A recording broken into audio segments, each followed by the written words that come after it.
अस्सलाम वालेकुम। आज आपके इस्लामियात के लेसन की आज की समरी है। चैप्टर है हमारा सबक सीरतुन्नबी। सीरतुन्नबी में हज़रत मोहम्मद सल्लल्लाहु अलैहि वसल्लम के हम बचपन के बारे में पढ़ेंगे।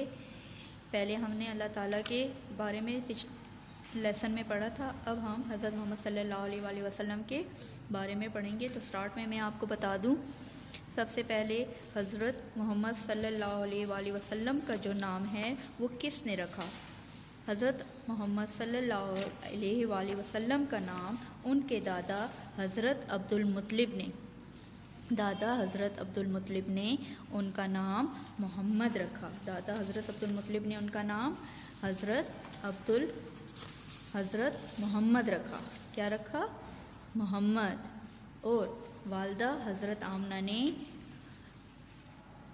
आप सल्लल्लाहु अलैहि वसल्लम का नाम अहमद रखा। दादा ने मोहम्मद रखा और वालदा ने अहमद रखा। ये आपको मैं स्टार्ट ही में ये बता रही हूँ। और उनके वालिद का नाम हज़रत अब्दुल्ला और उनके चचा हज़रत अबू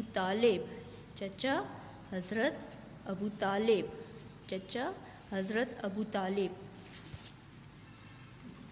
अब चैप्टर स्टार्ट करते हैं। ये स्टार्ट में मैं आपको इनके नाम बताए हैं और ताकि आपको ये याद हो जाएं। ये आपने नाम क्लास 1 में भी पढ़े थे। हमारे प्यारे नबी सल्लल्लाहु अलैहि वसल्लम मक्का में पैदा हुए। आप सल्लल्लाहु अलैहि वसल्लम के दादा अब्दुल मुत्तलिब ने आप सल्लल्लाहु अलैहि वसल्लम का नाम मोहम्मद रखा। दादा ने क्या नाम रखा? मोहम्मद। और वालदा ने आप सल्लल्लाहु अलैहि वसल्लम का नाम अहमद रखा। अच्छा, अब अरब ज़माने में ये रिवाज था कि जब बच्चे पैदा होते थे तो लोग जो हैं वो अपने उन बच्चों को अपने घर से दूर किसी दूर दराज गांव में भेज देते थे ताकि खुले फिज़ा में और सादा ज़िंदगी गुजारें और अच्छी तरह पले बढ़ें और उनकी सेहत अच्छी हो और वो अच्छी अरबी ज़ुबान सीख सकें। तो हज़रत मोहम्मद सल्लल्लाहु अलैहि वसल्लम की भी जब पैदाइश हुई तो आप सल्लल्लाहु अलैहि वसल्लम को भी दूसरे गांव भिजवाने का फ़ैसला किया गया, क्योंकि जब बच्चे 2 साल के हो जाते तो वो वापस फिर उस गांव से वापस आ जाते थे।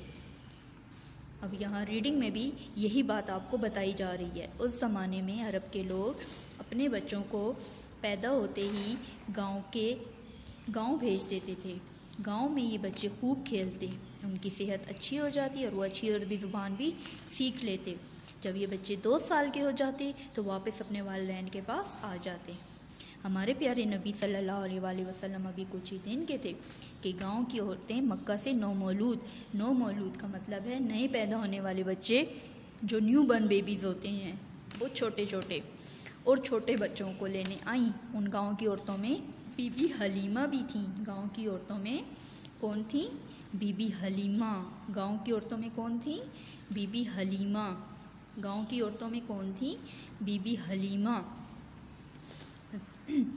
गांव की औरतों में बीबी हलीमा भी थी, जिनका ताल्लुक़ 7 कबीले से था। कबीला क्या होता है? कबीले का मतलब ख़ानदान, फैमिली। जैसे आपकी अपनी फैमिली है, मेरी अपनी फैमिली है, इसी तरह से हज़रत मोहम्मद सल्लल्लाहु अलैहि वसल्लम की भी फैमिली थी और फिर हज़रत बीबी हलीमा की भी फैमिली थी। और उनकी फैमिली का नाम जो था वो साद था। उनका खच्चर बहुत कमज़ोर था। साथ एक कमज़ोर और बूढ़ी ऊँटनी भी थी। खच्चर जो है ये हॉर्स की फैमिली में से है। हॉर्स जो है वो हाइट में ज़्यादा होते हैं और खच्चर जो हैं ये हाइट में डंकी की तरह होते हैं, लेकिन इनका फ्रंट फेस जो होता है ये हॉर्स की तरह होता है। और ऊँटनी जो है वो ऊँट की फ़ीमेल, जैसे आप उर्दू में करते हैं मुज़क्कर मुअन्नस, ऊँटनी, तो इसी तरह से उनके पास एक ऊँटनी भी थी। वो बहुत आहिस्ता चलती थी और हज़रत हलीमा सादिया जो है आहिस्ता चलने की वजह से दूसरी औरतों से बहुत पीछे रह गई थी। वो सबसे आखिर में मक्का में दाखिल हुई। Now come to the page number 25। जब हज़रत हलीमा सादिया मक्का पहुंची तो सारे बच्चों को किसी न किसी औरत ने गोद ले लिया था। सिर्फ हमारे नबी सल्लल्लाहु अलैहि वसल्लम बाकी रह गए थे। हज़रत मोहम्मद सल्लल्लाहु अलैहि वसल्लम के बारे में हज़रत बीबी हलीमा को मालूम था कि इनके बाबा का इंतकाल हो चुका है, ये यतीम बच्चा है और इनसे मुझे कुछ पैसे भी नहीं मिलेंगे। और लेकिन फिर भी वो हज़रत बीबी हलीमा अपने हमारे प्यारे नबी सल्लल्लाहु अलैहि वसल्लम को लेकर अपने घर रवाना हो गई। जब अल्लाह ताला ने हुज़ूर सल्लल्लाहु अलैहि वसल्लम को बहुत बरकत वाला बनाया था, बरकत मतलब वो जहाँ जाते थे वो चीज़ जो है वहाँ पर फरावानी हो जाती थी, हर चीज़ ज़्यादा हो जाती थी, उनकी बरक़ात होती थी। तो रास्ते से ही हुज़ूर सल्लल्लाहु अलैहि वसल्लम की बरक़ात नज़र आने लगी। बीबी हलीमा का कमज़ोर खच्चर अब इस कदर तेज़ चलने लगा कि सबसे आगे निकल गया। वो खच्चर जो इतना बीमार सा कमज़ोर सा था वो सबसे आगे निकल गया था और यह हुज़ूर सल्लल्लाहु अलैहि वसल्लम की बरकत की वजह से था। जब वो घर पहुंची तो उनकी बकरियां, अब हज़रत बीबी हलीमा के पास घर में कुछ बकरियां भी थी जिनका दूध बेचकर वो अपने घर का गुजारा करती थी, घर का ख़र्च चलाती थी। लेकिन जब वो घर पहुँची, वैसे तो वो दूध बहुत कम देती थी, लेकिन जब हज़रत बीबी हलीमा हुज़ूर सल्लल्लाहु अलैहि वसल्लम को लेकर घर पहुंची तो उनकी बकरियों ने बहुत ज़्यादा दूध दिया। इतना दूध दिया कि दूध से घर के सारे बर्तन भर गए। हमारे प्यारे नबी सल्लल्लाहु अलैहि वसल्लम के इस गाँव में आने के बाद पूरे गाँव से खुशबू आने लगी, क्योंकि अल्लाह ताला ने आप सल्लल्लाहु अलैहि वसल्लम को इतनी बरकत वाला बनाया था। तो ये हुज़ूर सल्लल्लाहु अलैहि वसल्लम की शख्सियत की वजह से था कि उनके घर में भी बरकत थी और पूरे गांव में से भी खुशबू आने लगी थी और गांव के लोग भी आप सल्लल्लाहु अलैहि वसल्लम को बहुत प्यार करने लगे थे। अब आप सल्लल्लाहु अलैहि वसल्लम जो हैं बहुत जल्दी बड़े हो रहे थे और हज़रत बीबी हलीमा की ख्वाहिश थी कि आप सल्लल्लाहु अलैहि वसल्लम कुछ वक्त और उनके पास गुजारें, क्योंकि वैसे तो 2 साल का अरसा होता था कि 2 साल आप गाँव से अपने घर से बाहर गुजारना होता था। लेकिन हज़रत बीबी हलीमा की अपनी ये ख्वाहिश थी कि उनके पास और भी ये टाइम गुजारें।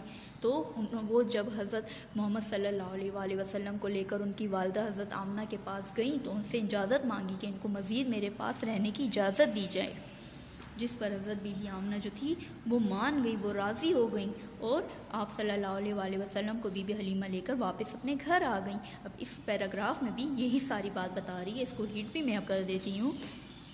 बीबी हलीमा की ख्वाहिश थी कि आप सल्लल्लाहु अलैहि वसल्लम कुछ और वक्त उनके पास रहें। चुनांचे आप सल्लल्लाहु अलैहि वसल्लम जब 2 साल के हुए तो बीबी हलीमा आपको लेकर मक्का आई। उन्होंने आप सल्लल्लाहु अलैहि वसल्लम को 1 साल और फिर अपने पास रखने की इजाज़त मांगी। हज़रत आमना मान कर बीबी हलीमा आप सल्लल्लाहु अलैहि वसल्लम को लेकर घर लौट गई। हज़रत बीबी हलीमा ने बचपन में आपको दूध पिलाया था, आपकी परवरिश की थी, देखभाल की थी, इसलिए वो आपकी रज़ाई वालदा हैं और उनके जो बच्चे थे वो हुज़ूर सल्लल्लाहु अलैहि वसल्लम के रज़ाई बहन भाई थे। 6 साल की उम्र में आप सल्लल्लाहु अलैहि वसल्लम की वालदा का इंतकाल हो गया और फिर आप सल्लल्लाहु अलैहि वसल्लम जो है रास्ते से ही आपकी खात्मा जो है आपको लेकर आपके दादा हज़रत अब्दुल मुत्तलिब के पास आ गई।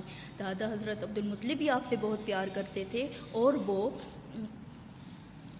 आप जब 8 साल के हुए तो उनका भी इंतकाल हो गया और फिर दादा के इंतकाल के बाद आप सल्लल्लाहु अलैहि वसल्लम की कफ़ालत आप सल्लल्लाहु अलैहि वसल्लम के चचा अबू तालिब ने की और फिर उन्हीं के पास आप जवान भी हुए, यानी आपका सारा बचपन इस तरह से गुजरा।